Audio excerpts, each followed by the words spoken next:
Ma femme a dit, ma famille d'abord, toi ensuite. Et ma réponse calme mais froidement déterminée retourne toute la soirée et déclencher un conflit familial bien plus profond que personne n'imaginait. Je m'appelle Jules, j'ai 38 ans. Je suis marié à Clara, 35 ans. Nous vivons à Lyon. Dès le début, sa famille m'a traité comme un meuble. Sa mère, Marianne, adorait lancer des phrases humiliantes en public. Jules, tu n'es pas des nôtres. L'important, c'est notre sang. Un jour, lors de l'anniversaire de son père, elle m'a littéralement déplacé au bout de la table. Ici, c'est pour la famille. Toi, assieds-toi là. Tout le monde a ri. Clara aussi. Son frère, Laurent, gardait ses outils dans notre sous-sol, empruntait de l'argent jusqu'à la paie et oubliait de rembourser. Sa sœur, Emma, utilisait ma voiture sans demander. J'essayais de ne pas y prêter attention par amour. Mais cela a empiré. On m'a commencé à demander de me mettre à leur place. J'ai prêté 900 € à Laurent pour réparer sa voiture, la voiture est restée en panne. J'ai payé le loyer d'Emma à Paris une fois, puis 3. Clara disait à chaque fois. C'est la famille, ce sont les miens. Et moi? J'étais juste une source de ressources pour eux. Nous avions prévu un petit séjour à Nice pour mon anniversaire. Les billets de train étaient achetés, l'hôtel réservé. Je m'étais imaginé des journées au bord de la mer, des dîners en terrasse, un souffle de liberté loin de Lyon. Mais ce dimanche soir, au dîner chez ses parents, tout a basculé.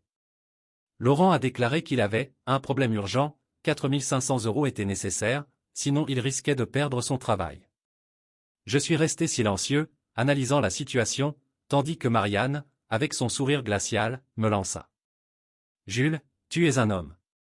Fais quelque chose d'utile pour la famille. » Clara se tourna vers moi, tranquille, presque condescendante. On annule le voyage. Laurent passe avant tout. Mon cœur s'est serré. Je tentais de protester. Clara, mais c'était notre plan. Mon anniversaire. Elle me coupa net, d'une voix assurée devant tout le monde. Ma famille d'abord, toi ensuite. Tu savais ça en t'épousant. Un silence lourd tomba, étouffant. Tous autour de la table hochèrent la tête, approuvant. Clara me regardait de haut, comme si j'étais un enfant à qui l'on expliquait pour la 1000e fois les règles de la maison. À ce moment précis, j'ai senti disparaître toute considération pour moi. Comme si je n'existais plus, réduit à un simple distributeur de fonds, un pion dans leur théâtre quotidien. Le dîner continua, les conversations légères masquant à peine la tension. Je fixais mon assiette, incapable de réagir sans provoquer un scandale immédiat. Mon esprit calculait, évaluait les montants, les promesses non tenues, les sacrifices que j'avais faits, et soudain, une rage froide s'empara de moi. Je me suis souvenu de chaque somme prêtée, de chaque dépense faite pour eux, jamais reconnue, toujours exploitée. Marianne, implacable, continua de parler, vantant les mérites de sa famille, de ses enfants, et de leur droit à ma générosité silencieuse. Emma passa près de moi pour prendre ma voiture en plaisantant sur qui la conduirait cette fois. Laurent souriait, satisfait de son ultimatum. Et Clara, parfaite dans son rôle de complice, me regardait sans aucune trace de culpabilité. C'est à ce moment-là que quelque chose en moi a cédé. La patience accumulée pendant des années, les humiliations quotidiennes, les dettes non remboursées, les sacrifices invisibles, tout a explosé dans un mélange de colère froide et de détermination implacable. Je savais que ce soir, rien ne serait plus jamais comme avant. J'ai fini le dîner en silence, mais chaque mot, chaque regard, chaque rire complice de leur part gravait dans ma mémoire le point de non-retour. Ce soir-là, je n'étais plus simplement le mari dévoué. J'étais devenu un homme prêt à reprendre le contrôle, à remettre les choses à leur place, et à montrer qu'on ne me traiterait plus jamais comme un simple distributeur d'argent et de patience. Je l'ai regardé droit dans les yeux et j'ai dit, avec un calme glacial. Très bien. Merci pour ta franchise. Elle a cru que j'acceptais, que je pliais sous la pression. Mais dans la voiture, mon esprit était déjà ailleurs. J'ai commencé à préparer ma valise. « Qu'est-ce que tu fais ?» demanda Clara, incrédule. « Je pars à Nice. Toi, tu restes ici pour t'occuper de ta famille. » Son visage a pâli, puis elle a éclaté. « Traître. Égoïste. Tu ne comprends rien à notre culture. » Je n'ai rien répondu. Je suis simplement parti. À Nice, Pour la première fois depuis des années, j'ai respiré. L'air était léger, les vagues calmes, et pour la première fois, j'ai senti que je pouvais reprendre ma vie en main.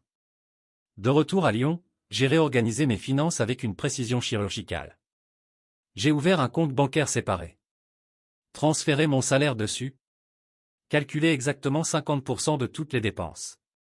Et j'ai retiré Clara de ma carte bancaire qu'elle distribuait à la famille pour des broutilles. La première à remarquer la résistance fut Marianne. Son transfert, pour les médicaments, a échoué. Ensuite, Clara a tenté d'utiliser sa carte bloquée.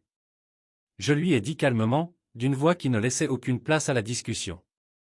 Tu m'as placé en second. Maintenant, je vis selon tes règles. Pour la première fois, je me suis senti maître de ma vie, de mon argent et de mon espace. Plus de dettes invisibles, plus d'humiliations silencieuses, plus de responsabilités imposées sous couvert de famille.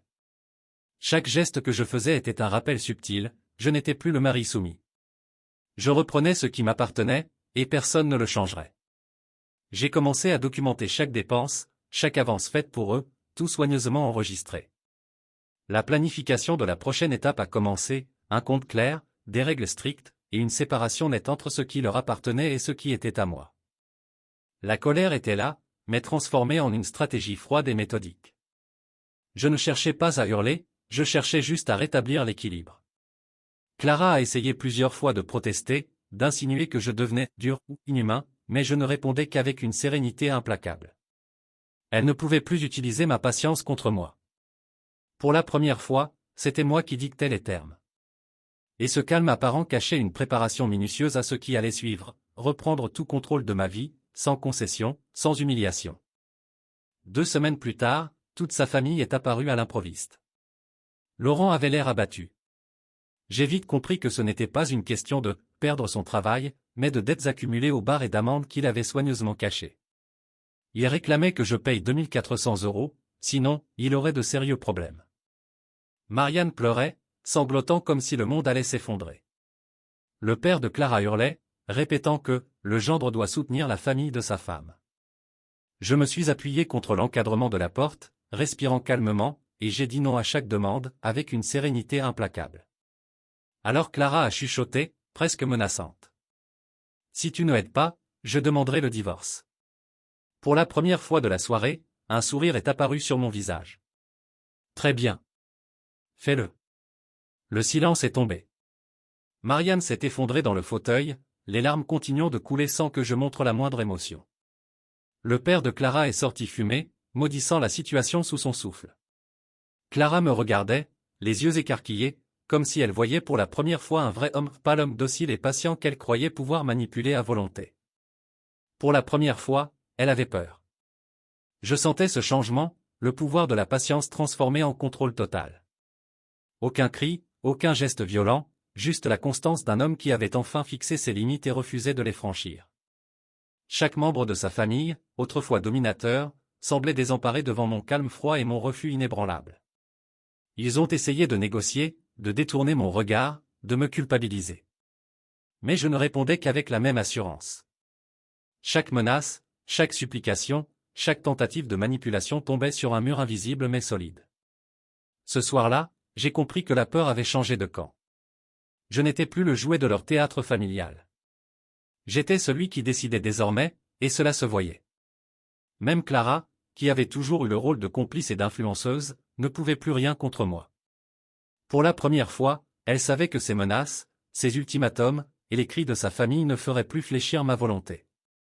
Et cette certitude, cette maîtrise, me donnait un calme presque jubilatoire. Le pouvoir n'était plus dans leurs mains, il était enfin dans les miennes. Après cette soirée, le chaos a commencé. Le père de Clara est venu hurler à mon bureau, provoquant un scandale devant mes collègues. Marianne appelait ma famille, me traitant de cruel, d'égoïste, accusant de toutes sortes d'atrocités imaginaires. Emma, dans un accès de colère, a rayé ma voiture. J'ai dû déposer une plainte officielle. Bientôt, un courrier anonyme est arrivé à mon travail, prétendant que je menaçais des membres de la famille.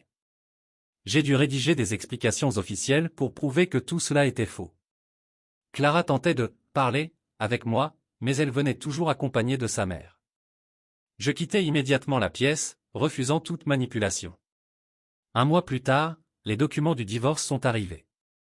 Elle réclamait la moitié de l'appartement. Des compensations pour préjudice moral. Le paiement de son avocat. Mon avocat a ri. Il n'y avait absolument aucune preuve pour étayer ses demandes. Au tribunal, j'ai présenté les captures d'écran de sa phrase devenue emblématique. Ma famille d'abord, toi ensuite. Le juge a eu besoin de peu plus pour comprendre l'ampleur de la situation. La décision est tombée. L'appartement sera partagé 50-50e. Aucune compensation morale. Aucun remboursement d'avocat. Aucun contact obligatoire entre nous. Le tribunal avait validé ce que j'avais compris depuis longtemps, ils avaient eux-mêmes creusé leur tombe émotionnelle et financière. Le chaos qu'ils avaient tenté de m'imposer s'était retourné contre eux. Le calme, la méthode et la documentation minutieuse avaient triomphé de leur agressivité, de leur intimidation et de leur arrogance. Pour la première fois depuis des années, j'ai ressenti une paix totale. Je n'étais plus une victime de leur manipulation. J'avais mis des limites claires et strictes, et le système juridique avait reconnu que ces limites étaient légitimes. Chaque menace, chaque chantage, chaque mensonge s'était finalement retourné contre eux. Et moi, j'étais libre, intact, avec ma dignité intacte. Après la vente de l'appartement, j'ai reçu 62 000 €. Clara a reçu ses 62 000 €.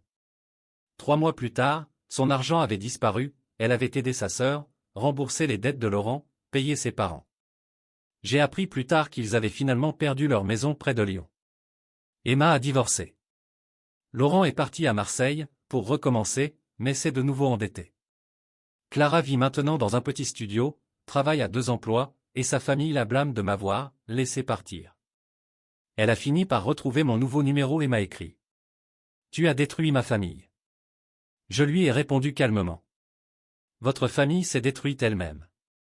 Moi, je me suis juste arrêté d'être votre porte-monnaie. Puis je l'ai bloqué. Aujourd'hui, je vis dans un nouvel appartement à Annecy, avec vue sur les montagnes. Je fais des balades à vélo, je rencontre une femme qui connaît le mot « limite ». Parfois, je pense à Clara, mais pas à ce que j'ai perdu. Je pense à ce que j'ai gagné, ma liberté, ma dignité, et le fait que j'ai enfin cessé de tolérer l'inacceptable. Le silence est devenu mon allié. La paix, ma récompense. Les montagnes devant moi me rappellent que les limites que j'ai posées ne sont pas des murs, mais des frontières pour protéger ma vie. Et chaque respiration ici est une preuve que je suis enfin maître de mon existence.